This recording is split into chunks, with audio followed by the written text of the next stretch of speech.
I am your host and writer behind 99geek.ca, Andrew Geczy. As primarily a fiction writer, releasing chapters of my books in weekly chunks on my Patreon, like episodes of TV shows when I'm not trying to make ends meet in what feels like a poverty nightmare. I wanted my brand, 99% Geek, to offer more than just my writing, pulling from my many interests and passions. I don't have much to offer in the way of talent besides my writing, but I'm passionate about pop culture and try to keep myself as up to date on politics, science, and art as I can. Though today I literally just woke up. I woke up, realized I had slept in past my alarm. My alarm was set for 8. I woke up at 11. So I got up, plopped myself down here. I was like, let's go. So I might be a little loud. Um, Wonderful. There's some weird noise going on. But chances are you can't hear it because the filter on my mic is really good. Being a huge TV nerd, I run down the best shows of the week, go over all the major news headlines, people who have maybe gotten too tired to follow regular news, breaking it down and explaining it for people who might feel unable to follow along. And before anything else, I spotlight something cool and geeky for the week. Remember, you can follow along by going to patreon.com/99geek. This is Geekly Weekly number 90 for the week of Friday, March 19th, 2021. And this week's highlight is Bethesda game, surprisingly. I'm as surprised by this answer as anyone, but Bethesda just got picked up by Xbox and all their games are added to Gamepass. And it's possible their future titles could be exclusive, which would certainly spice up the console wars and not bother us at all because we're all smart people who have every one of the consoles. Um, have a PlayStation and an Xbox and a Switch, of course, because why wouldn't you? Console wars are dumb. It's dumb to say, well, this console is better than this console. I mean, yes, Xbox and PlayStation are both stronger than the Nintendo. I think that's fair to say. But like, they all have fun and interesting and exclusive games. There's no reason why we can't play all their games and appreciate what everyone brings to the table, even if PlayStation is a greedy bunch of bastards. Um, so what do you need to know about Bethesda's franchises? Well, I'll start with the one everyone knows, Elder Scrolls. Chances are you've already given it a chance. God, that sounded annoying. I hope you guys can't hear it because it's really bad. Well, the mic's not picking it up, but I'm not talking anyway. Um, so chances are you've already given Elder Scrolls a chance, so you'll know everything I have to say. But the highlight is to introduce people who might not be aware. What Elder Scrolls is known for most isn't necessarily its story. Despite being a narratively focused sword and sorcery RPG, the story tends to be rather thin. What is what is strong in these games? God damn it, that noise. What is strong in these games are the huge open worlds where, like something as detailed as Red Dead or GTA, you can live out a life in a fantasy world. Buy a house, settle down with a wife, there's no one forcing you to do the main quest line. In fact, you can kill the wrong person and make it so you can never beat the game and go on living in a doomed world forever. Or take up one of a million side quests, maybe rise to the rank of a cult or guild, um, rise to the rank of head of a cult or guild, become the head mage of Winterhold perhaps. The opportunities are practically endless, and every game shares that promise. Though the first two games are very old computer RPGs at an age before 3D graphics and were super buggy and barely playable, I actually want to go back and play them someday. But generally, people suggest starting with The Elder Scrolls 3 Morrowind, which is the first game introduced on Xbox. Some people swear by this game as being the best in the franchise, but it's also the least user-friendly of the new games. It's the closest to feeling like those old buggy PC games. I'm sorry, Morrowind lovers, but it is. That isn't to say there isn't plenty of joy to be found in it. The fourth one is the first one where I actually got all the way to beat the final boss. And boy, it involved a giant statue attacking the city like some kind of Godzilla. It's crazy. And that one is a little more streamlined. It's certainly it's a lot more. I would say it's a lot more streamlined, a lot less buggy, um, and it feels closer to Skyrim in almost every way. It's as if you took the gameplay of Morrowind and then brought it into something much closer to Skyrim, but you just don't have the gameplay there yet because none of them hit the heights that Skyrim does. You've probably heard of Skyrim 1,000 times. About the Dovahkiin and the Fusrus Dor. I think is it's been a while. But on top of having an open world as rich as 3 and 4, they also have made huge improvements to the gameplay. I always found spell casting in the older games tedious. You'd have to go into the menu to select a spell, click to cast it, then go into the menu to choose a different spell. But in Skyrim, you can dual wield spells. So you can make a spell shield in one hand while you have fireballs going off in the other, or you can do double fireballs and just be throwing them left and right, or you can combine them into a bigger fireball, or do crazy combos and stuff. Wield a sword in one hand, fling fire in the other. Possibilities were truly endless. Skyrim is a true actualization of the promise every game tried to achieve, and it was also the least buggy, which is helpful. All open worlds this complex tend to have some bugs, or many, unless you're Witcher 3. Fallout is another great series. Starting outside of Bethesda with brackets like Elder Scrolls, some classic RPGs that are still very playable today, but very hard, so be prepared. Again, it wasn't until 3 that Bethesda started using what we consider today to be the normal Bethesda format. Bethesda wasn't even making them. The first 2 were made by Interplay, but that's something else. And they're surprisingly good. I don't think I've played much of 2, even though I've heard 2 is much better than 1. I've always kind of wanted to sink my teeth into 1, and I've played maybe 20 hours of 1 back in the day. It's a pretty good game.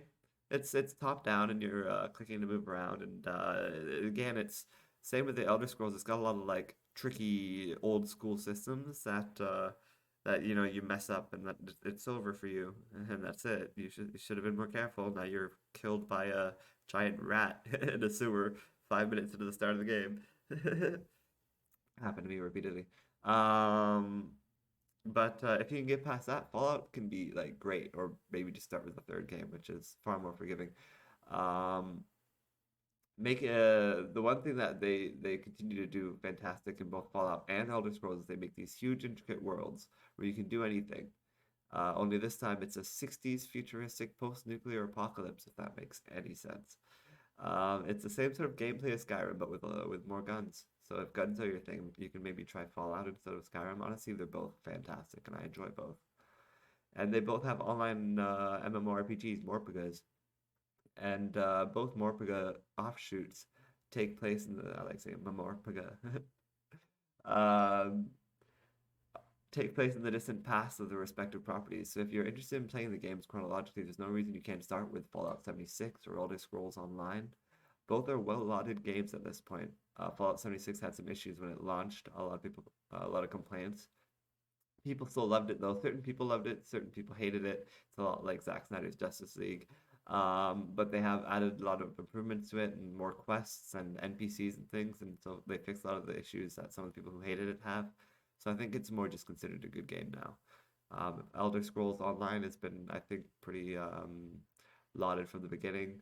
I haven't gotten huge into it myself. I want to one day. I'm just kind of more in a WoW right now. Maybe once WoW quiets down or I have more time or I make it as a famous writer, then I will dive into Elder Scrolls headfirst and enjoy it and play both that and World of Warcraft at the same time and have literally no time left.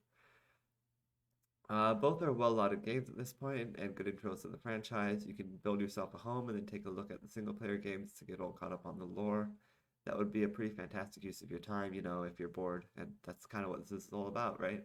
The highlight, trying to give people ideas on things they could do if they're bored. And you honestly can't go wrong with Elder Scrolls or Fallout. And that's if you look at both all the games worth playing in both of those franchises, and I mean almost all of the games worth playing in both of those franchises. Honestly, Fallout 1 and 2 are considered some of the best games of all time, and they're actually not nearly as buggy as Elder Scrolls 1 and 2. So I would, if you were thinking about going back and playing some classic PC games, I would definitely suggest the Fallout ones before the Elder Scroll ones. Um, Elder Scrolls are just notoriously, 1 and 2 are just notoriously buggy and difficult to play. To the point where, like, I think when Elder Scrolls 2 came out, it was, like, impossible to even leave the first dungeon or something like that. Something insane like that, where, like, 90% of people have never even left the first dungeon in that game. And you start in a dungeon. It's insane. That game is insane.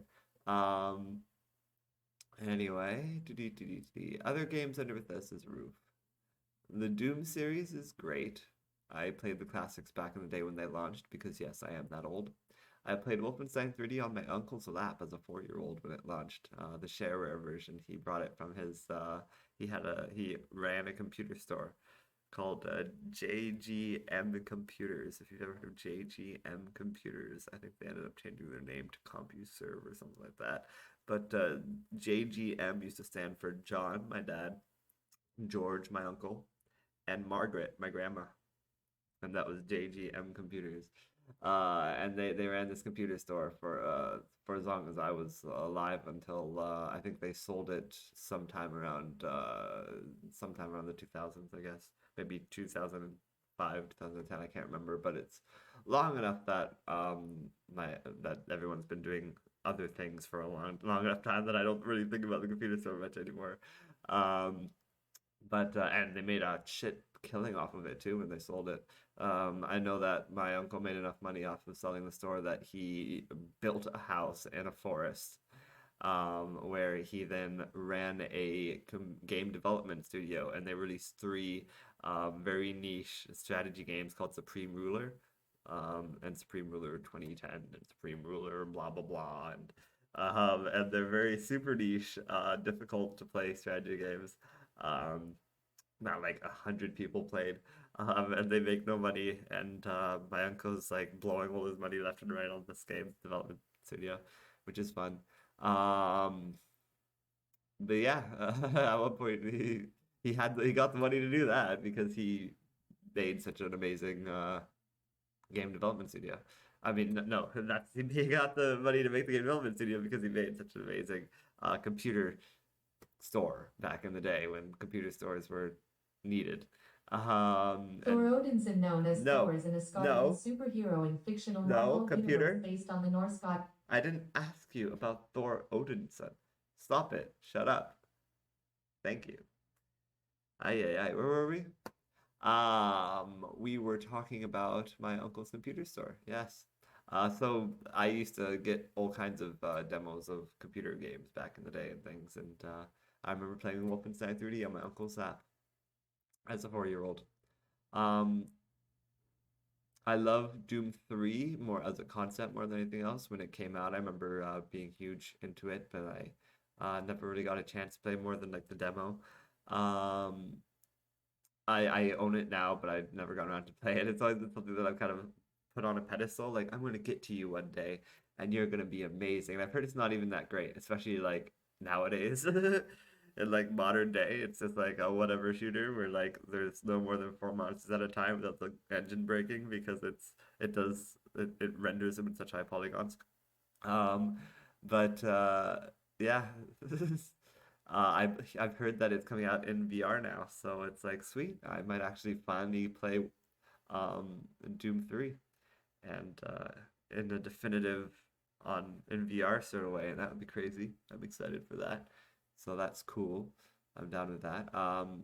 Besides that, I've heard good things about 4. A lot of people seem to love 4. I played a bunch of 4's multiplayer and I enjoyed that, and a lot of people don't enjoy the multiplayer, so whatever. It just felt like classic sort of Doom multiplayer. Or Quake. Felt a lot like Quake multiplayer, really. Um, and I'm down with that. I used to play a lot of Quake 3 Arena back in the day. I would install it on my school's computer so that me and my friends could play it in the computer lab while our classes were going on. Yeah, we were good people. Um, Moving on from there, they have a lot of other games that have also come into Game Pass. There's Evil Within, Rage 1 and 2, Prey, Dishonored 1 and 2. All are supposed to be really good games in their own right. Then there's the Wolfenstein games. Weirdly, the story of the reboot starts with Xbox 360 game that was never made available digital, so it's impossible to play part one of the rebooted Wolfenstein franchise. But the Xbox One sequels are all there. They have middling reactions, with the last one being considered a disappointment. But the early games were great, not included in Game Pass, but you could always go back to the PC and see if you can find the classic Return to Castle Wolfenstein. I remember playing the demo of that back in the day before it launched, like playing the demo till the demo disc scratched and caught fire. That's not true. But it was a fun seeming PC game. I remember the multiplayer was unique and fancy in its own way too. And I wonder if that's still even going on.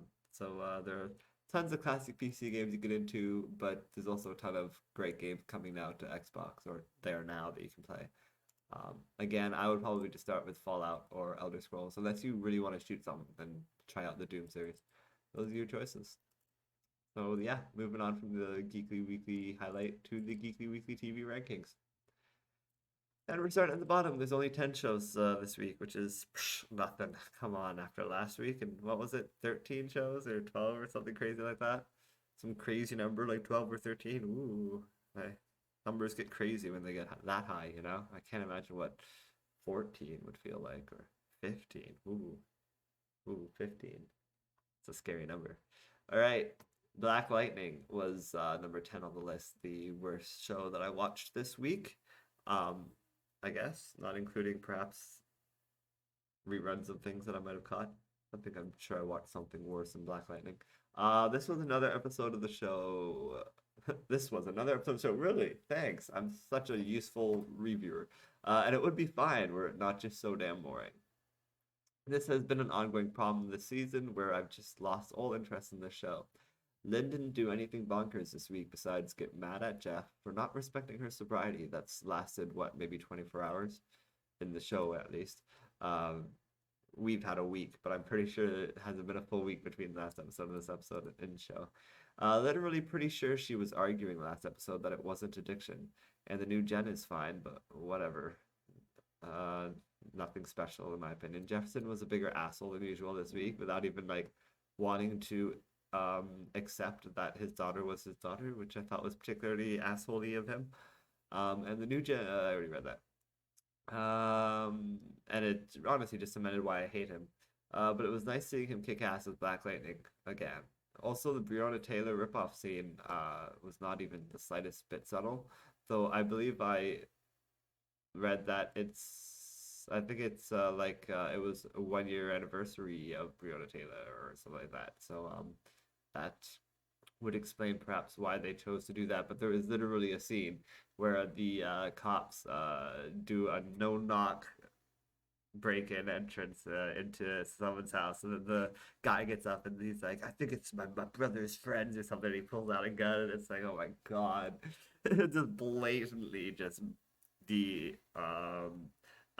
sequence of events that of Breonna Taylor's whole thing just happening on screen in Black Lightning. Only in this one, well, this time it happened and was horrible, and then time reversed.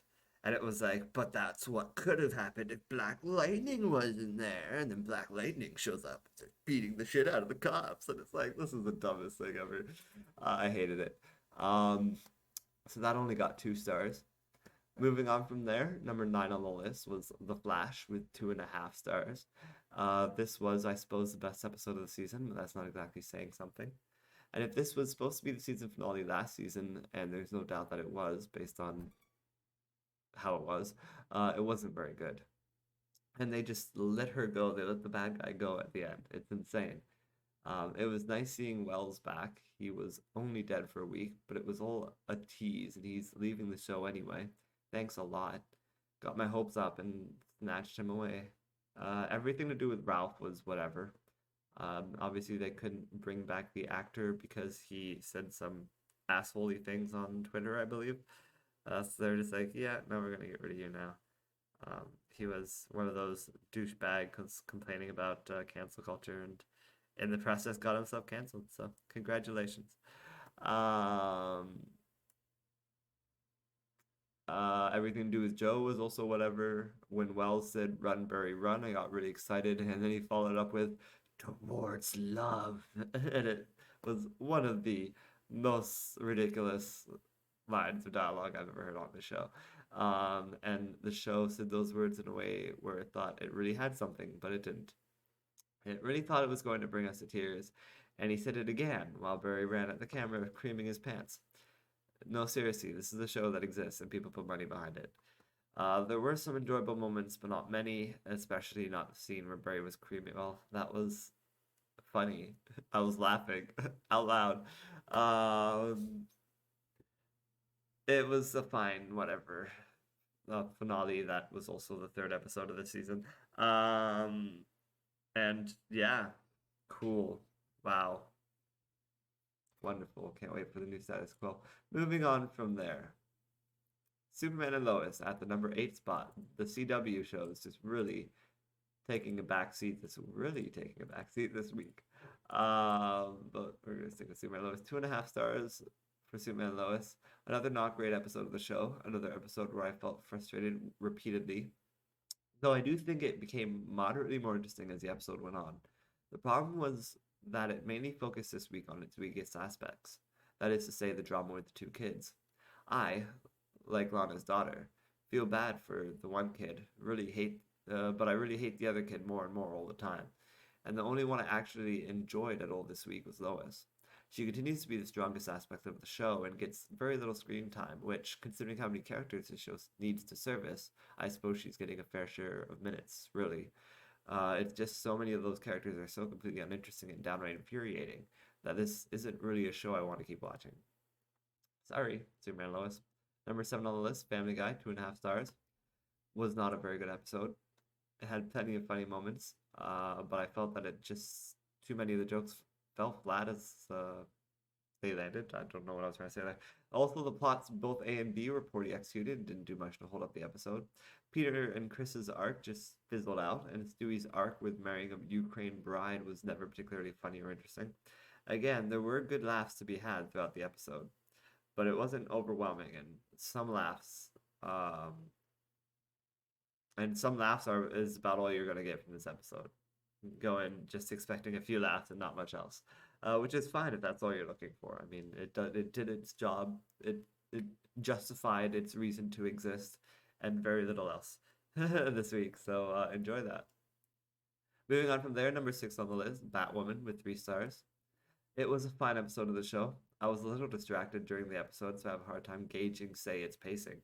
But I will say it's weird how Batwoman was dying at the beginning of the episode. It was eating at her brain and bone marrow. Literally, at one point, Mary is like, it's eating her bone marrow. And it's like, yeah, that's bad. But then she gets up and continues to, like, run around as Batwoman, fighting crime. And at the end of the episode, she's standing looking better than ever, being like, we gotta get that flower to save my life before I die. And it's like, are you really dying? Because you keep kind of almost dying and then being better again for no reason.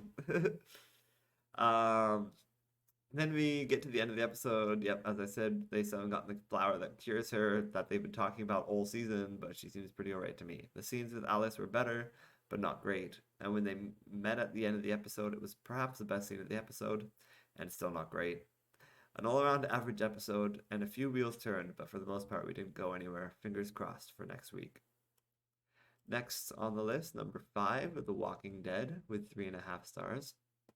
This wasn't a great episode of the show, but I do feel like it's the best episode we've had since the show came back. And that's not just because of Robert Patrick showing up out of nowhere in not 1 but 2 roles this week. That was a surprise. It's more surprising that I actually enjoyed this episode so much, especially considering I never liked Gabriel. And I don't particularly like Aaron either. He's fine, but meh. But I actually enjoyed them getting drunk together. I think they had some fun moments. This episode was just more enjoyable to watch than the others, and that alone earns it the rating this week. Also, I like Gabriel's move at the end. This was Gabriel perhaps at his very best. And also, in The Flash, there was a moment, for people who have watched both The Flash and The Walking Dead, there was a moment when they teamed up with that mirror lady and she was all like, she seemed like, really? You guys are going to work with me and be my friends and we can work together and I can join the team? This is going to be awesome. And I was expecting Gabriel just to walk up behind and mace her in the back of the head and just move on. I really was. That would have been perfect, but oh well. Great ending to that. Honestly, that scene alone made that episode. If you watched it, it was a great moment, and perhaps my favorite Gabriel moment of the whole show now.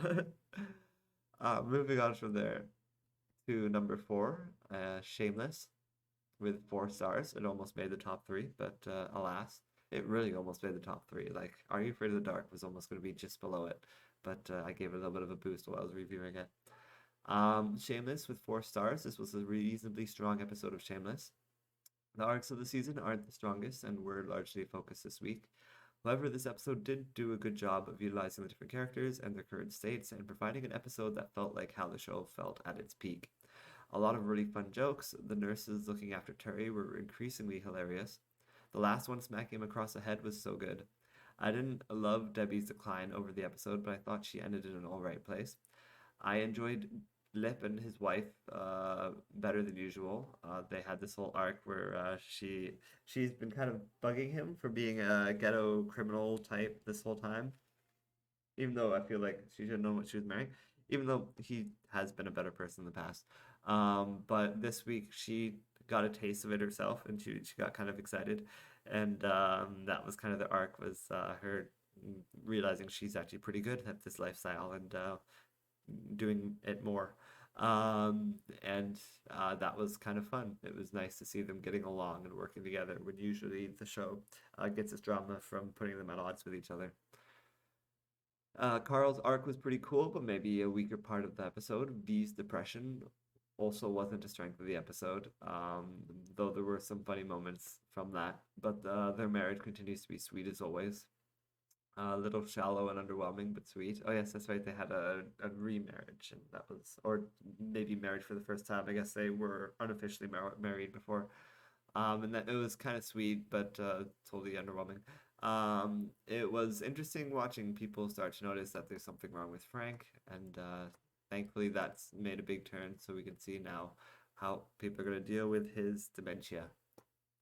Moving on from there, we are now in the top three. Bum ba da da da dun dun dun dun. Oh, it's 4.5 stars. No 5-star shows this week. Starting at the third place spot with Are You Afraid of the Dark? This was a really good episode, perhaps even the strongest episode of the season.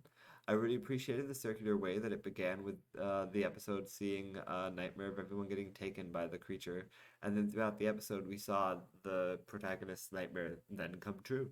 I enjoyed the creative way they fought against the monster, and I appreciated Zardo and his silly John Lovett's impression. It's too bad that it seems like he's gone for good now. I'm kind of disappointed it ended with the one kid left, as honestly I preferred the redhead Anna, and if the protagonist had been taken, it was Hannah instead that was left, I would have probably been more excited. Or the two of them, that was cute when they were kind of together in the cabin. I was like, sweet, I'd be down with the rest of the show being just these two. I love the way that they trick their parents, especially with Hannah's trick of for those not watching the show, she does this thing repeatedly. I think it started with a glass of water, but it could have been a bucket of water. But she takes like water in a glass or something. She puts it up to the ceiling, and then and then like she holds it in place with a broom, and then she'll be like, "Hey, can you hold this for a sec?" And then you grab the broom, and then she's like, "Okay, see ya," and she leaves, and then you're stuck there holding this glass to the ceiling, and if you drop it, water will go everywhere, or the glass will break, or it's a good trick for getting rid of people. Um, and so they used it on her parents this week, and that was fun. While I didn't feel the episode was flawless, I'm hard pressed to find any specific flaw, and I granted an extra half a star, putting it over Shamus into the top three this week. So it made the top three. Woohoo! Moving on from there to number 2 slot, Pennyworth with 4.5 stars. This was a strong episode of the show, with some fun character moments, even as Alfred continues to spiral. I enjoyed the detective setting up John Ripper, and I enjoyed the caper with Alfred and Martha to get Lucius Fox out of the Nazi headquarters. Hayward, while a bit of a frustrating character, was fun to watch lose his marbles. Clearly his second in command was behind it all, feeding him some kind of drug that would only make his paranoia worse. I even enjoyed Alfred finally telling his girl that he's moving to America. I enjoyed him cheating with that other woman. This entire episode was dramatic and intense, but never stopped being fun. An all-around great episode of the show, and the plot has surely thickened. And there was no Beth this episode, which is interesting. Such a weird character who I find so I both would hate her in real life, but I love the way the actress performs her because she is just so insane. But it was kind of nice to not have her this week because she's insane and frustrating and old words. Number 1 on the list, American Gods, also with 4.5 stars. American Gods made itself list. I think it made it last week too, which I was surprised at, but I caught a glimpse at that. Last week, it even beat WandaVision, which is impressive. Another great episode of the show. This is the second time the show has almost felt as strong as its first season. I feel like last episode was stronger in the trippy, mind-bendy, fantasy, pretty to look at kind of way, which is something the first season was all about. This episode, while not as trippy visually, had some fantastic moments as well as strong emotion behind a lot of even smaller moments. Everything to do with the mystery was compelling and disturbing. If more of the season had been like this episode, it would have been a much stronger season. There were moments throughout the earlier part of the season, where it was building up the mystery, and those moments were the parts of the show I latched onto and kept me going on until here. And they culminated here in a satisfying way, a beyond satisfying way. I thought the episode was fantastic, almost flawless. It was great. Everything to do with Laura Moon, the way she killed Wednesday at the end was crazy. Even everything building up to that with her practicing the throws, and, her weird rapport with the leprechaun guy. Um, I loved all of it, but definitely the strongest part was just Shadow Moon and the way he went through all the clues and solved the mystery this week, and I thought it was fantastic. Really enjoyable, and one of the best episodes of the show, at least this season, if not even, well, definitely better than any episode in season two. Maybe even better than some episodes in season one, but it's been a long time, so I wouldn't be able to say. Moving on from there to the Geekly predictions. This is what people are going to be talking about this week around the water cooler. And this week, there wasn't much. There were some games that were coming out on Friday next week. So I almost included those. And I was like, no, no, no, that's for next week's episode. If I take those now, then I won't have anything to talk about next week. So I held off on those. There's not much else as far as TV and movies are concerned. Was there? Let me see here. You're gonna see a look behind the veil. All right, Thursday we have that. Friday, don't care, don't care, don't care. City of Lies. It's a drama that has 47% on. I think that's a Rotten Tomato score. Johnny Depp and Forest Whitaker star in an adaptation of Randall Sullivan's true crime book Labyrinth, which traces LAPD's investigation into the murder of rapper the notorious B.I.G. A word of warning: the film has been sitting on the shelf since 2018. Wow, weird. See, I don't really care about that. Weird warning too. Does that change the story somehow? Did they find more information since then? Blah blah blah blah blah blah. Rose plays Jewel. I don't know what that is. Coming to virtual theaters, whatever that means. What is a virtual theater? Do Doctor Who. I thought that was interesting, but not enough for me to feature it. Is getting on the BBC. It's getting an animated retelling of one of its stories. Basically, for people who don't know, but I think I've mentioned this before. I almost made Doctor Who the highlight, and I was like, I think I've done that before. But for those who don't know, classic Doctor Who, which was airing all the way back in the 60s and 70s, a lot of those early episodes were destroyed because the way they were stored was not a way that survives storage. You know how early film can deteriorate and things like that. That's why, like with VHS, it's how they deteriorate. It's the same sort of thing. You guys are like, what's a VHS? So there are a lot of Doctor Who episodes that literally don't exist anymore. My mother has seen episodes of Doctor Who that I will never be able to see because she was a huge fan back in the British black and white days when all of England was black and white. So what BBC has been doing, because they do still have all the audio, apparently the audio was stored in a way that it doesn't get destroyed in the same way that the picture does.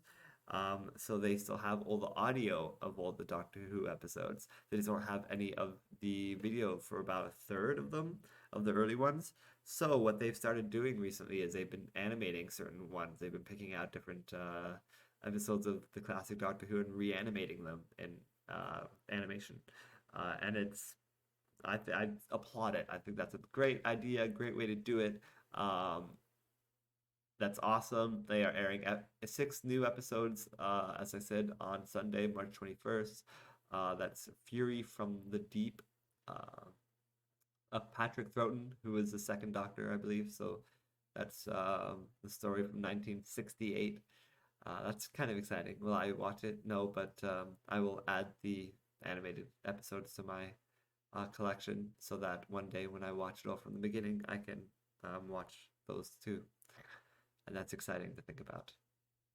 Moving on from there, if there's anything else.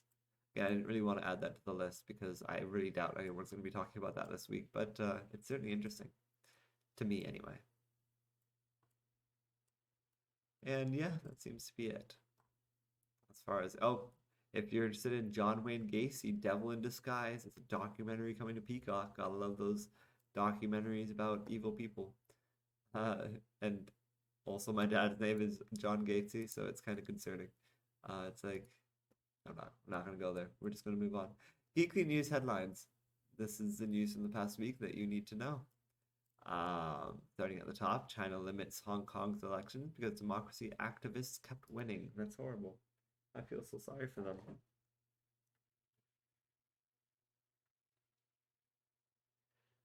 Everyone anti-China person, even one anti-China person is too many for Hong Kong's legislature, Beijing says. This is Viola Zhu on Vice.com on December 3rd, 2021, or March 12th, 2021, depending on whether or not you're a crazy person. The Chinese leadership is drastically increasing control on Hong Kong's governance by introducing a mechanism to vet candidates' loyalty to Beijing and reducing the share of directly elected lawmakers. That sounds horrible.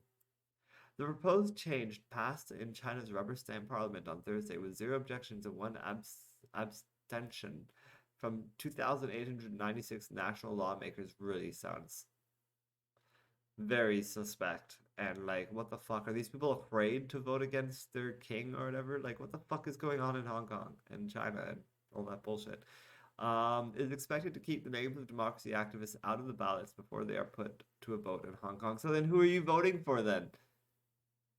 Can't vote for anyone who doesn't believe, like that's like Republicans being like, we're keeping elections, but we're only going to allow Republicans to run in these elections. Do you understand? So Democrats not allowed to run anymore. We're just not going to allow that anymore. Only Republicans are allowed to run. Sorry. Not sorry. The proposed change passed in China's rubber stamp parliament on Thursday with 0 objections and 1 abstention is expected to keep the names of democracy activists out of ballots before they are put to a vote in Hong Kong.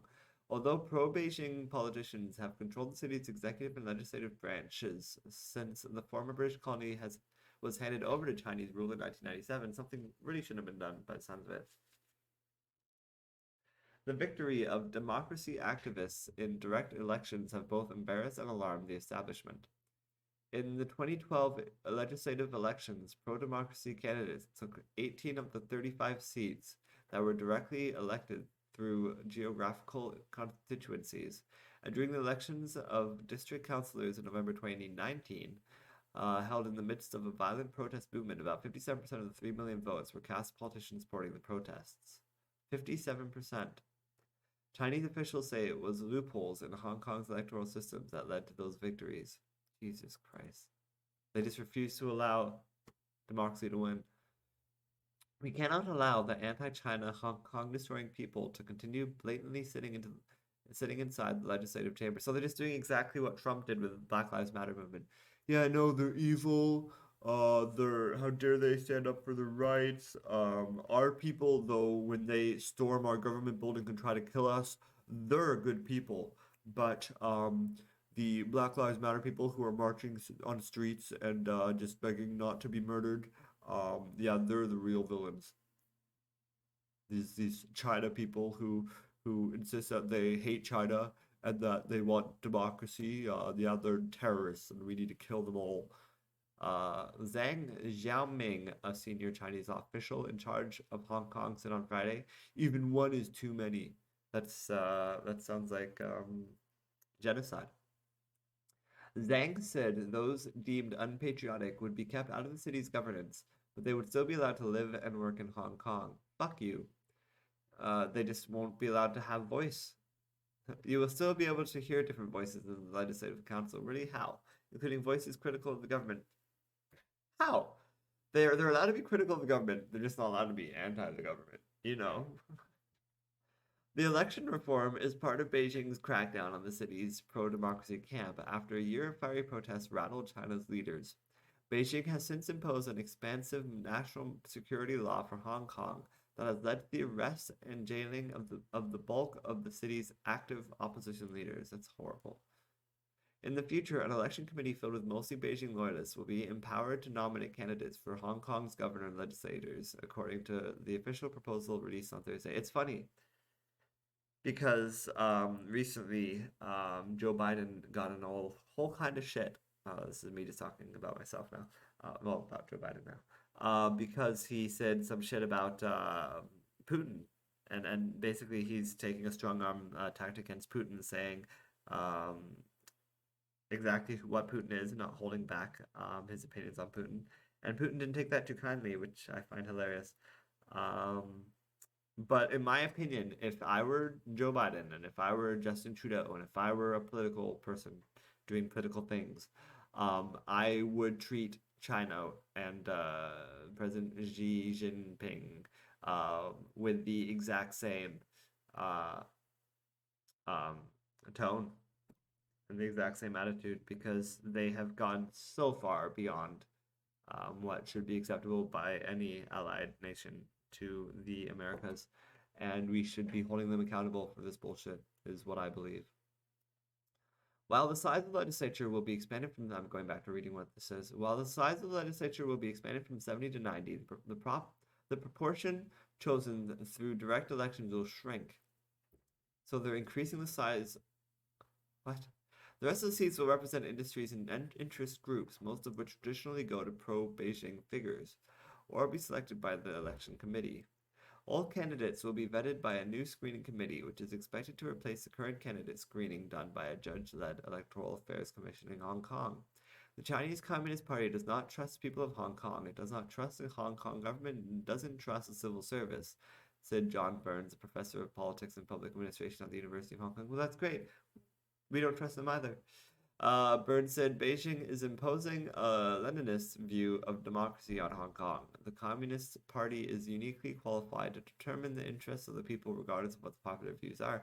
And people are afraid that the Democrats and the liberals in the United States and Canada are just exactly like the Communist Party in China, and that by voting for them, things will just turn out like that.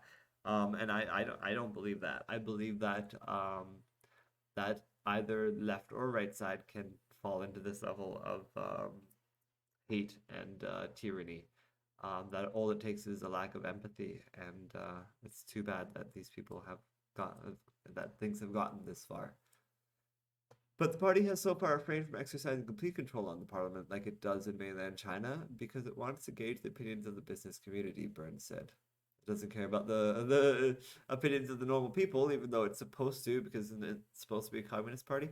The Communist Party is interested in avoiding capital flight in Hong Kong. It is interested in maintaining business interests in Hong Kong. Well, I hope everybody does move out and leave. It doesn't care whether people here like this electoral thing or not. That's irrelevant. Fuck you. Countries including the United States and the United Kingdom have criticized China for allegedly going back on its 1997 promise of granting Hong Kong autonomy and freedoms for 50 years. I agree. U.S. Secretary of State Antony Blinken called the electoral reform plan an assault on democracy. They should take back the Hong Kong, in my opinion. These actions deny Hong Kongers a voice in their own governance by limiting political participation, reducing democratic representation, and stifling political debate, he said in a statement on Thursday. I really wish that the people in charge in China would be held accountable, just as I wish Donald Trump and his cronies would be held accountable, just as I wish any shitty person who has caused suffering will be held accountable. But instead, it's always innocent people that get held accountable instead. And that's the true nightmare in this world.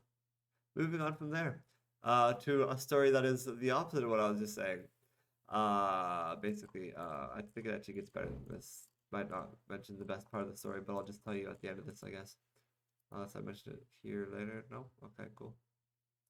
So sorry, at the top. Nightmare Uber rider who coughed on her Asian driver will turn herself into police. This is a story on Vice News from March 12th, 2021 by Samir Ferdowsi and Greg Walters. Two people. And not one of them could write the date correctly. Good job. The racial slur spewing Uber rider who coughed on her Asian driver then defended herself in a bizarre lingerie-clad appearance on Instagram. I don't know if I would want to see that girl in lingerie. Told police she plans to turn herself in. The woman, who has been identified as Arna Kamai, went on Instagram Live on Wednesday to explain her side of the story in a meandering and unapologetic tirade, wearing only a bra. As of Thursday night, the 24-year-old was still at large. She sounds like a wonderful person. We're glad to hear that Miss Kamai intends to do the right thing and turn herself into the nearest law enforcement agency, and we hope it happens promptly, Tracy McCrae, head of the San Francisco Police Department's robbery detail, said in a statement to Vice News. While I blow my nose and drink some water.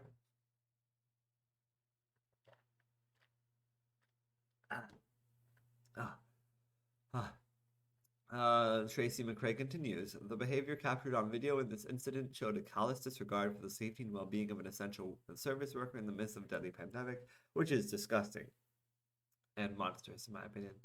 Another passenger in the car when the driver was attacked, Malaysia King, has already been arrested by Las Vegas police on multiple charges, including assault with a caustic chemical because they used pepper spray on him, assault and battery, conspiracy, and violation of health and safety code, according to police. The identity of the third passenger in the car is still unknown. Fun. King, Kamai, and a third passenger were seen on dashcam footage from March 7th assaulting and coughing on their driver, sub-hacker Kadka, after he told them to wear masks. And they all want them arrested, and they will. Kamai can be seen yelling "fuck the masks" and ripping Kadka's mask off. She also calls him racist slurs and attempts to steal his phone. One of the other passengers also coughs on Kadka, saying, "And I got corona." I hate people like that. I've had that happen to me when I was working at the gas station. Some people are literally the worst. The attack happened on March 7th at about 12:45 p.m. in San Francisco, police said. When one community is being attacked, we are all being attacked, an Uber spokesperson told Vice News in an email on Thursday. We are shocked and saddened by the recent increase in anti-Asian hate, particularly when it affects a driver or rider. Kadka is... Okay, Uber, that was a weird statement. Kadka is from Nepal and has been in the US for 8 years, working to support his family abroad. He's been driving with Uber for 3 years. Early Uber investor Cyan Bannister has created a GoFundMe to raise money for Kadka and has raised nearly $65,000 so far, surpassing an original goal of $20,000. Congratulations. From what I've heard, he's passed over $100,000 now. So congratulations to Kadka. I'm glad that you will no longer have to be an Uber driver. Find something better, because all of those shitty jobs suck. All those barely paying jobs where you get paid pennies for all your hard work. It's not fair and it's not right. I hate it. Like many of you, I saw the video of Subhacker's assault and I was at a loss for words that people would treat someone the way the three women did, Bannister said on the fundraiser's page. I'm thankful that he had a dash cam on so he could record what happened to him. Bannister is now looking for an attorney to represent Subhacker. That's very nice of him. Good job. Well done. So that horrible story has a happy ending, and that's nice to hear. Sometimes I guess people do get held accountable as long as they were not white, because let's all remember that those three women were not white, so of course they're getting held accountable by it. I'm sure if it was a Karen, she would have just gotten a slap on the wrist.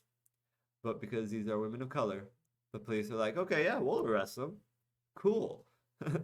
So sorry that I just turned that completely the other way around. But let's not forget everyone in that car was a person of color, not just the driver. Moving on from there, AstraZeneca batch investigated for blood clots not once shipped to Canada. I don't believe you. But more importantly, I wouldn't use an AstraZeneca vaccine, honestly. I would instead go for Johnson & Johnson seems like the best. I mean, the Pfizer one is obviously great. The first two, Pfizer and whatever the other ones, I can't remember what it was. Moderna? I don't know, I've heard bad things about Moderna as well. I would say Pfizer or, but Johnson & Johnson is better. Technically Pfizer is better if you can get both shots, but I mean more complicated. Health Canada says none of the Oxford AstraZeneca vaccine batches under investigation in Europe for reportedly causing blood clots have been shipped to Canada. That said, there are also many other side effects that have been discovered revolving around AstraZeneca. with like people getting allergic reactions to it and tons of other things. And therefore, again, if you can get any other vaccine besides the AstraZeneca, I would suggest it. A lot of people have gotten the AstraZeneca and been just absolutely fine. It is something that is not expected when a new product is used in large numbers. We are watching carefully, blah, blah, blah. So yeah, we are continuing with our AstraZeneca inoculations, and we know that several million doses have already been administered around the world with no adverse effects. So again, lots of people have been just fine with taking it. It's just, again, I if I had the choice, I will take the Johnson and Johnson. Thank you. And the Johnson Johnson is easier because it's just a one shot. So, and I have a feeling it's going to be more widespread soon. So for now, other people are busy taking the the vaccine anyway. 8 killed in U.S. spa shootings amid increase in anti-Asian hate crime. I thought I had another article about this. Yes, I do. Down there, but we'll get to that, I guess. Authorities have not disclosed the suspected motive and said it was unclear if the shootings were related, but the killings come in a wave of hate crimes against Asian Americans during the coronavirus pandemic. What? Oh, but the killings come amid a wave of hate crimes against Asian Americans during the coronavirus pandemic. This is a story by Heather Chen on the 17th month of the third day of the 21st year in the distant future. 8 people were shot dead at 3 massage parlors in and around the southern U.S. city of Atlanta on Tuesday, with many of the victims women descent. What? Of many of the victims women of Asian descent. They are of women descent. They come from women. According to multiple reports quoting law enforcement, a 21-year-old man identified as Robert Aaron Long was taken into custody hours after manhunt. Authorities have not disclosed a suspected motive and said it was unclear if the shootings were related, but the killings come amid a wave of hate crimes against Asian Americans during the coronavirus pandemic. And that's what he looks like, and it's gross, so we're just gonna keep scrolling. That beard, ugh. South Korea's Foreign Affairs Ministry confirmed that 4 of the dead were women of Korean descent. The bloody attacks began around 5 p.m. Tuesday at the Young Asians massage parlor located in a strip mall near a rural area north of Atlanta. According to the Cherokee County Sheriff's Office, 5 people were shot. 2 died at the scene, and the remaining 3 were transported to a hospital where 2 died from severe injuries. Not long after, several shooting deaths were reported at Gold Massage Spa and Aromatherapy Spa in Atlanta. The 2 businesses are across the street from each other. At this time, investigators are gathering information from both scenes to determine exactly what occurred and attempting to obtain confirmed information regarding the suspects or suspects. A spokesperson for Atlanta Police Department said in a statement reported by Washington Post.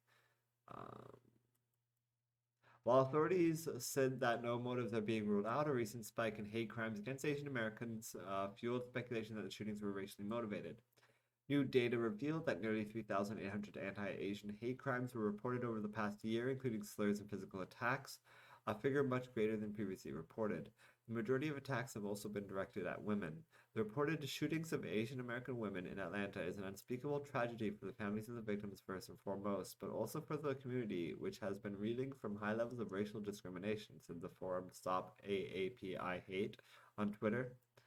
The group has been actively campaigning against Asian American hate crimes and discrimination, saying things like protect Asian women, Asian massage parlor employees, Asian sex workers, Asian nail techs, undocumented Asian people, poor Asian folks, Asian people who don't have security and networks and who can't go to the police for protection. We have to protect us.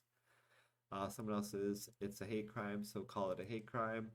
The hypersexualization of Asian women plays a huge part in the violence we face. I've been cornered on the street as men say, "Me love you long time." I've been offered money for a happy ending massage. I've been hit on because I'm Asian and told it's a compliment. That's horrible. And I'm sorry.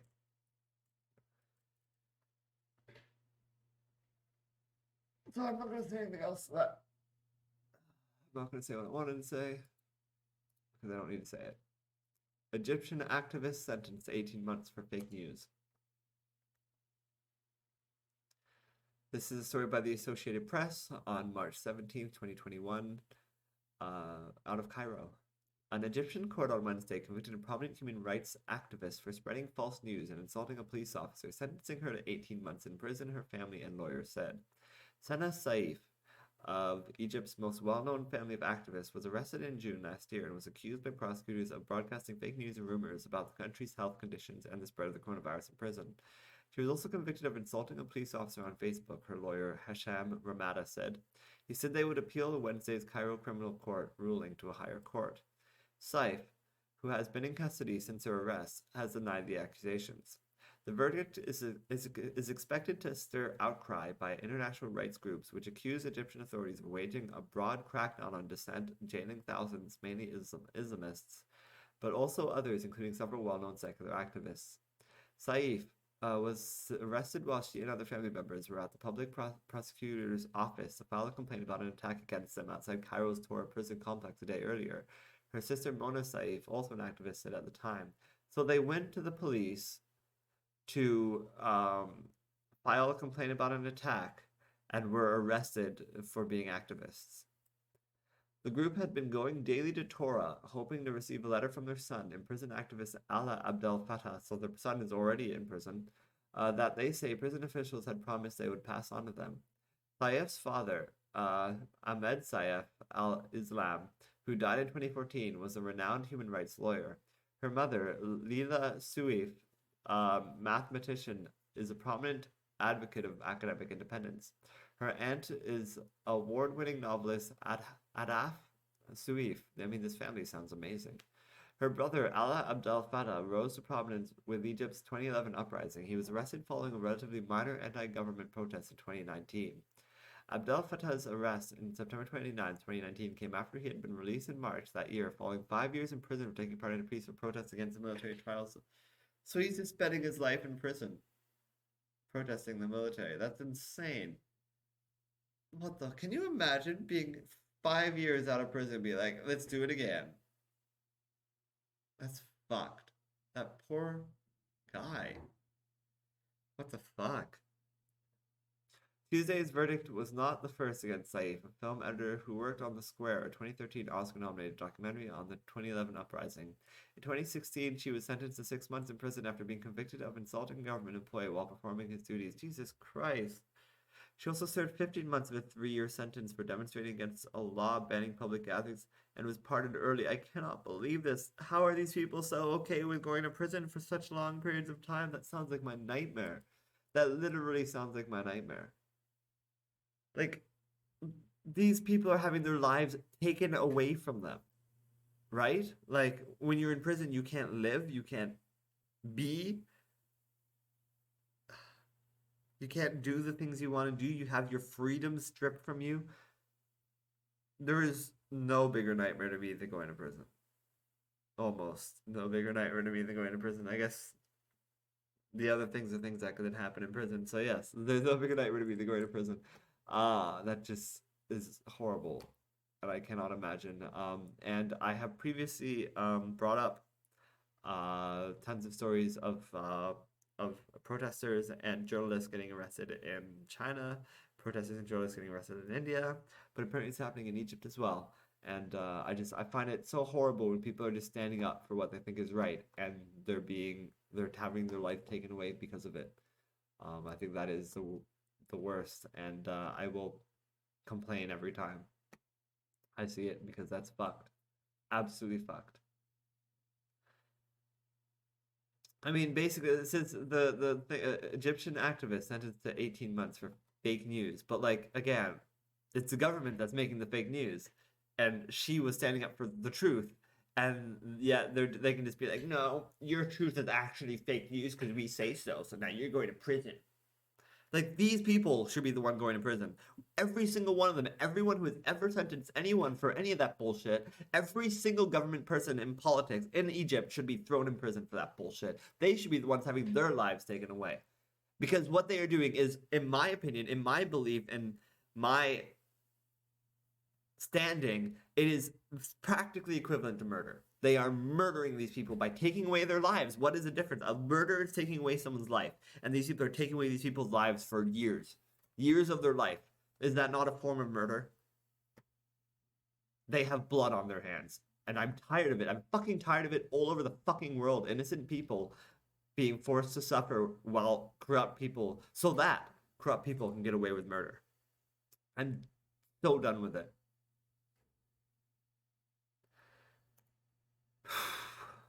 Let's talk about some video games.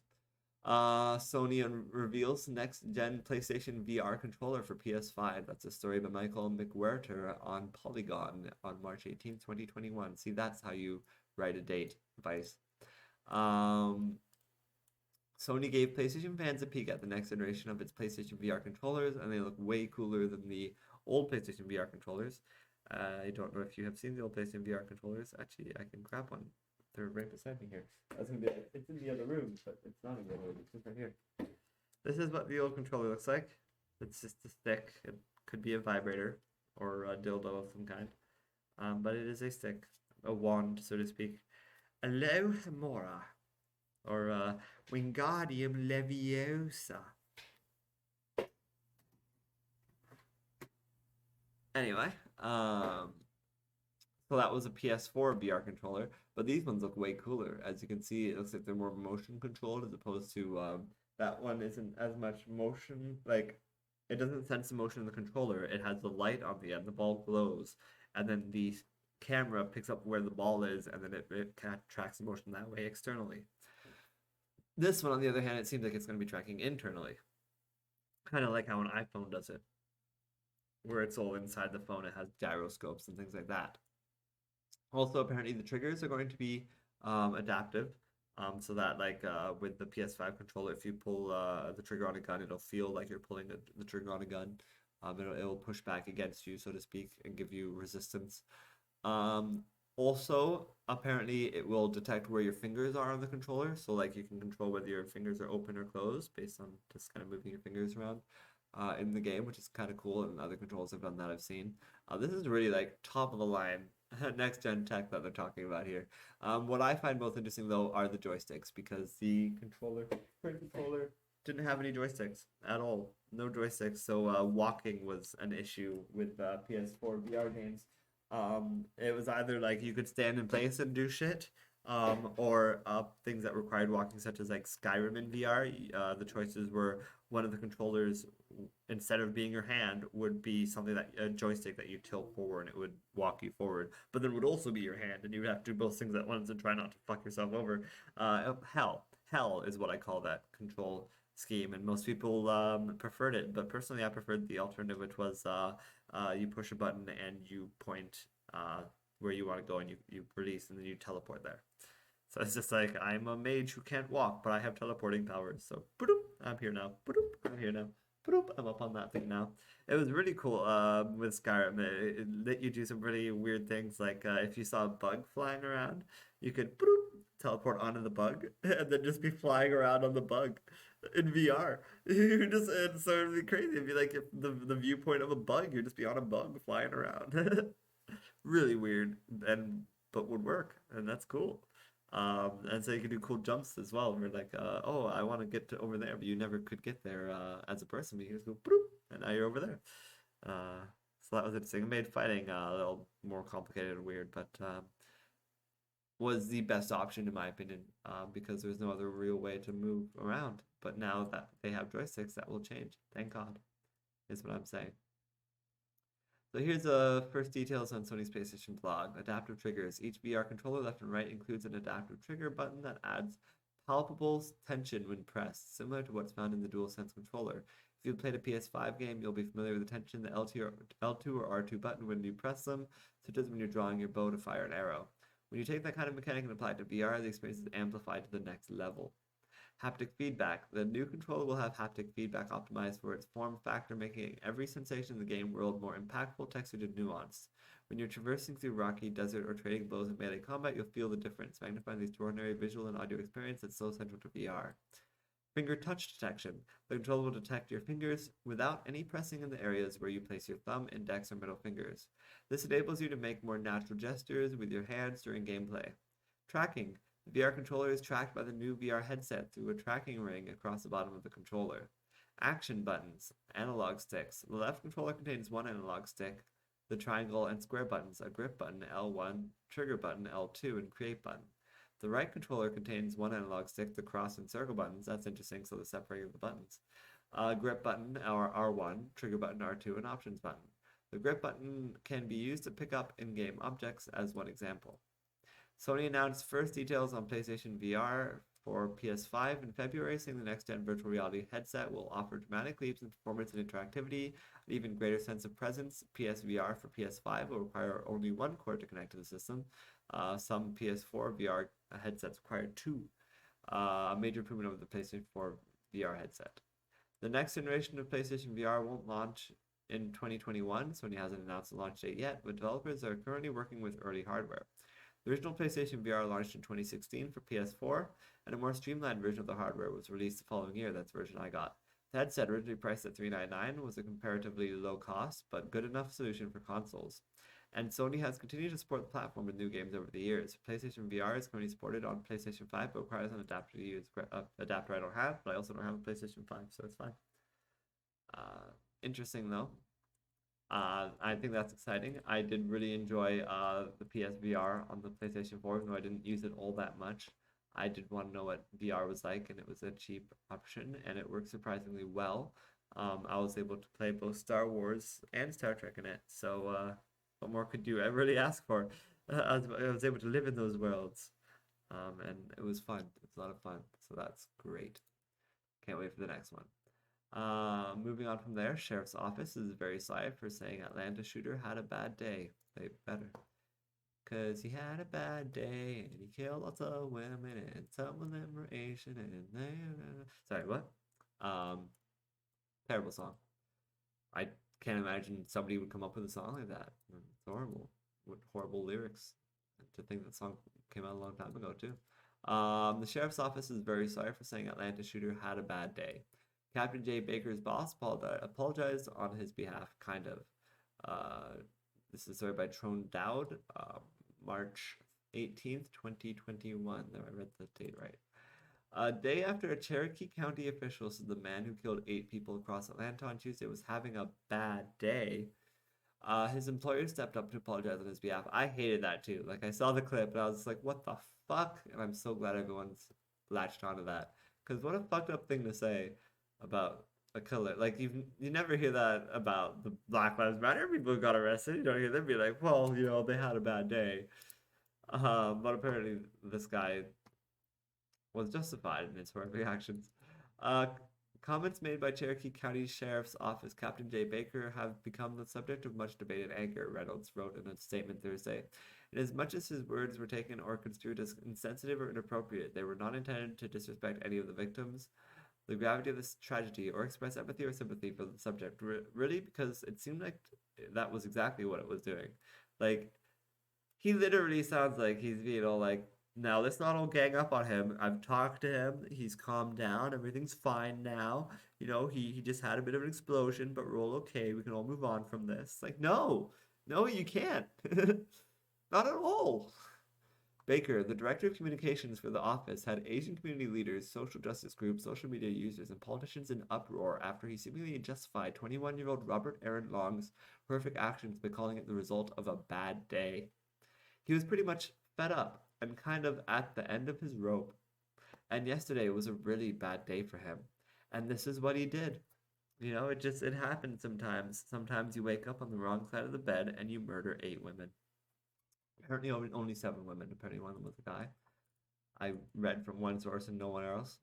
Everyone else seems to be like... See, this person says murdered 8 Asian people. But again, apparently only 6 of them are Asian. Apparently only one of them was... only 7 of them were women. But anyway, whatever. Does it matter? That's funny. Robert Aaron Long murdered 8 Asian people. Police arrested him without a scratch. Said he had a bad day. Dylan Roof murdered 9 black people. Police arrested him without a scratch. Took him to Burger King. Kyle Rittenhouse murdered 2 people. Police thanked him and let him go. I mean, they're right. On all 3 of those cases, they are absolutely 100% right. And it's absolutely insane. I mean, except again, 6 Asian people, 7 women. But that's gross. You're right. And I see it too. I'm a white guy and I see it too. I saw that clip and I immediately was like, what the fuck is he, how is he talking about a murderer like this? Critics of Baker's remarks highlighted the disparity in how American police treat violent white perpetrators in the immediate aftermath of national tragedies. Hours after the news conference, several news outlets reported that a Facebook account belonging to Baker had shared posts in April 2020 encouraging people to buy t-shirts declaring that the COVID-19 pandemic was an imported virus from China. Love my shirt, the caption said, according to news outlets. Get yours while they last. I have known and served with Captain Baker for many years, Reynolds' Thursday statement said. His personal ties to the Asian community and his unwavering support and commitment to the citizens of Cherokee County are well known to many. On behalf of the dedicated women and men of the Cherokee County Sheriff's Office, we regret any heartache Captain Baker's words may have caused. During a press conference led by the Atlanta Police Department on Thursday, officials avoided commenting on Baker's remarks and the response to them. I don't have a position, APD Deputy Chief Charles Hampton told reporters. I'm only going to comment on our investigation. We're not prepared to talk a lot about what has been said because, again, we're not trying to try the case in public. Updates on local law enforcement's ongoing investigation into Tuesday's shooting were light, save for one new detail. I can say that he had frequented both of those locations, yes, Hampton said of the shooter, though officials wouldn't confirm if the shooter had visited the massage parlors as a client. He said he couldn't conclude yet whether the victims were specifically targeted in the attacks. The shooter's killing spree targeted 3 massage parlors in the area in the space of an hour on Tuesday, starting at 5 p.m. He allegedly killed 8 people, including 7 women between the ages of 33 and 49, and 1 man. 6 of the women who were killed were of Asian descent. Long was detained by police after a brief chase. The shooter later said he suffers from sex addiction and that he targeted the massage parlors because he associated them with temptation. Why don't you associate yourself with temptation? Why don't you just shoot yourself as opposed to shooting other people? Externalizing your issues. On Wednesday, he was charged with 8 counts of murder and 1 count of assault. Atlanta police said Wednesday they don't think race played a role in the shooter's motives. Fuck you. When asked whether the sheriff's office would treat the shootings as hate crimes, Hampton didn't provide any comment on the agency's findings and said that they wouldn't have an update until families for all of the victims have been notified of the crime. Fun. And that's everything in the Geekly News headlines this week. There weren't too many stories, but there were some pretty big stories, so I'm glad we were able to talk about them. Moving on to the Geekly Weekly blog.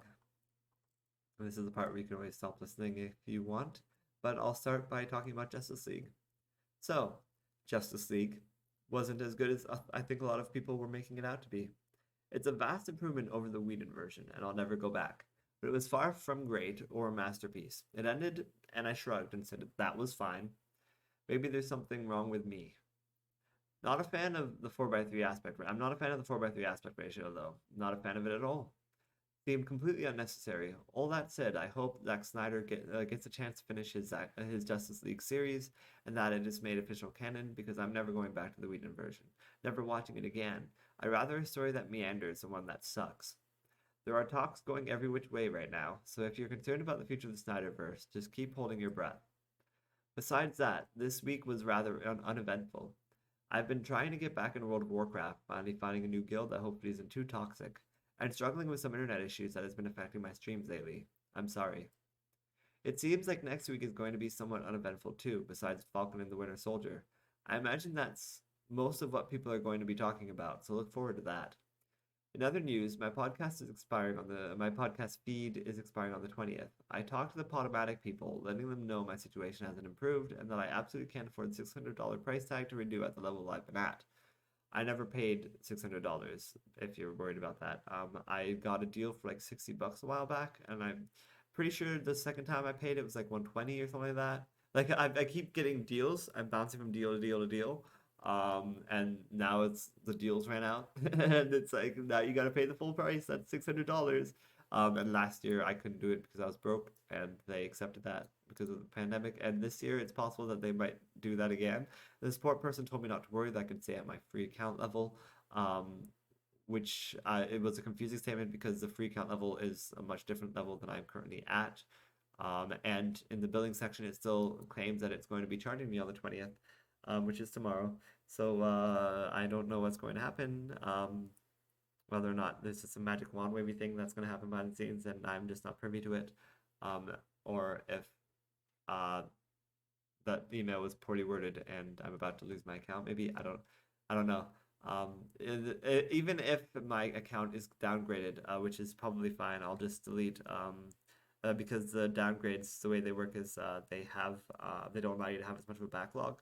You're only allowed like maybe a gig worth of episodes. So then I'll just delete a whole bunch of the backlog and just have the most recent episodes, which I've been thinking of doing anyway, because I feel like some of my earlier episodes just scare everyone away. Everyone wants to start at the beginning, and they start at the beginning and hear how awful I am at the beginning and say no thanks and never come back. And I feel like that's the main reason why I can't build an audience. I feel like my past is destroying my present. And that's too bad. In other news, I put a poll up on my Patreon asking people to vote on the fate of two characters in my royalty book. I thought people might want to help decide if Oka and Elrig live or die. To be honest, they were characters I created upon writing the first couple weeks of the book, the first 20 pages or so of the book. Those characters didn't exist beforehand, and now they won't exist after either. I thought I kind of enjoyed writing them though, so I figured, and I came up with an idea that I could have gone with, in which they survived and would make it and have a continuing story throughout the narrative. And I wasn't sure whether I wanted to go with that. My original plan was just to kill them because they were just placeholder characters until I turned them into real characters that were interesting and fun. So my intention was always just to kill them. But I like them, so I thought I would leave it up to the Patreon. And you don't have to be a Patreon member to subscribe. Anyone could vote on it, and yet for some reason nobody did. Not one person voted on it, which is super weird because it actually got more hits than anything else. If we go to my, which we can do because it's all right here. If we go to my stats page, you can see how, look, the poll is at 18 hits. Nothing else has as many hits as the poll does, and yet for some reason all 18 of those people, not one of them bothered to actually, they literally just wanted to look at this and be like, cool, and then I guess left. Nobody bothered to vote on any of those things. So I guess they're dead because nobody cared, and that's just too bad. I guess I hope you're proud of yourself. You've killed both Oka and Elrig. Their blood is on your hands. It's your fault. You should have read the stories and voted. Blood on your hands. It was like DC asking if Robin should live or die, but this time he just dies because no one cared enough to even vote, which actually might kind of be better than what happened to Robin, where people cared so much to vote for him to die. They hated him so much that they voted for him to die. People were just didn't care either way in this scenario. But it's too bad. So yes, Oka and Elrig didn't exist before I started writing this chapter. I liked the characters. I came up with a plot line I could have gone with in which they survived, but it wasn't voted for. So they are dead. They are turned to stone, and we will potentially never see them again. Thanks, everyone. Moving on from there. Geekly comments and questions and stats. My numbers have been as flat as can be lately, as you could see. Go back to that. Flat. This is like, whoa, 66. That was back when something crazy happened there. And that was like, whoa, that actually caused stuff. But that was 2 weeks ago. And since then, it just flattened again. It was like, if it stayed at that level, I'd be like, wow, things are getting better, and they're guaranteed to continue to get better. But no, they just went back to the way they were before, normal 20s and 30s. 30s is like what used to be high for me until that. But until 66. And of course, people who aren't watching the video right now are like, what the fuck is he talking about? I'm just showing a graph of like where I had 66 views on a Friday 2 weeks ago. But now my views are, and there, I think I had a few days where it was like that high. And then it went from there to like 30s and 40s, and then now it's that down to more like 20s and 30s views per day on my Patreon. So yeah, too bad that my numbers didn't stay high, that I can't seem to maintain an audience. But on Amazon, I got a new rating. Someone rated Urban Fantasy Act 2. They gave it 3 stars. I'll take it. Now, if only that would encourage more people to give it a chance or review it even. That's literally the only interesting thing that happened this whole week, is that somebody bothered to review my thing. I appreciate it because that doesn't happen actually very often at all. You can go check it out. See, no reviews there, no reviews there. But wait, this one has a 3-star review. They didn't actually write a review. All they did was rate it. But that's still pretty cool. I still appreciate that. Nothing. Scroll down. No reviews there, no reviews there. But 6 ratings for a suburban fantasy, which is currently at 4.1 out of 5, which is pretty good. Pretty decent. I'll take that.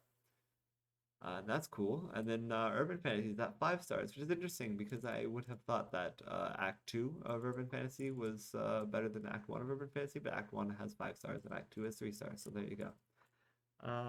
What do I know? I do wish more people would review, but they don't. And that's sad. So yeah. And also my numbers there are gross too. Like you got no idea what I'm about to show you if you're watching the video, and if not, I'll just describe it. Look at all that nothing, and then this is Dakota Slade. I was like, all right, let's make Dakota Slade free then, because nobody's ever reading my stuff. So nothing. Dakota Slade gets like 100 downloads and reads, or at least downloads. Who knows what happens after that? And then I thought maybe this is a change. Maybe I'll see improvement in the future, and we'll see people buying my books and reading stuff. And look, one person even read 4 whole pages, and then nothing. And nothing. It was just Dakota Slade. And then back to nothing. I can't retain an audience. I suck, and life sucks, and everything sucks, and the world sucks, and I'm still super depressed. My name is Andrew Geczy, and my brand is 99% Geek, found at 99geek.ca. I'm a writer writing monthly chapters of novels like episodes of TV shows, releasing them in 4 weekly segments, a teaser and 3 acts on Sundays on my Patreon page. Every month it's a different book over a range of genres, and they sometimes even cross over and connect. At the end of the month, the finished chapter is added to the PDFs attached at the bottom of every post. Finding the finished books are self-published on Amazon. There's a dark fantasy story about a post-apocalyptic world where powerful royals rule and enslave the remaining people struggling to survive on the last remaining landmass. There's also a sci-fi story about a people on a dying world who have built a ship to a new one, but their project is almost brought down by a terrorist organization within their own ranks.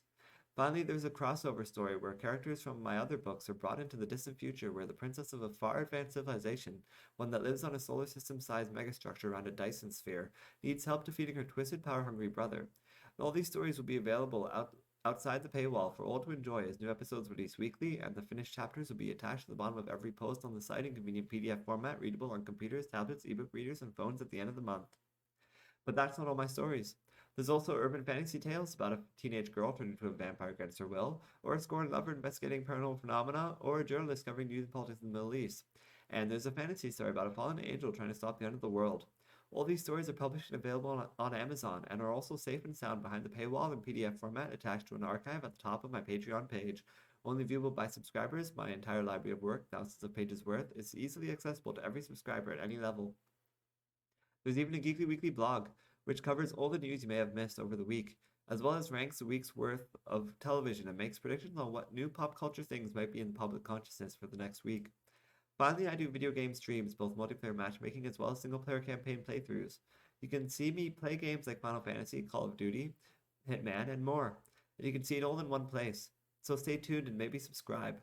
It's only $1, and the support you show will go a very long way, I promise. There are also higher tiers. Give $5 one month and you can name a character or location or suggest a thing you might want to see. Basically, you get to give a noun, and then I promise to incorporate that noun into one of my stories somehow. Maybe not the same month you give the suggestion, but within 3 months, guaranteed. No matter how crazy, you can't sabotage me, I promise.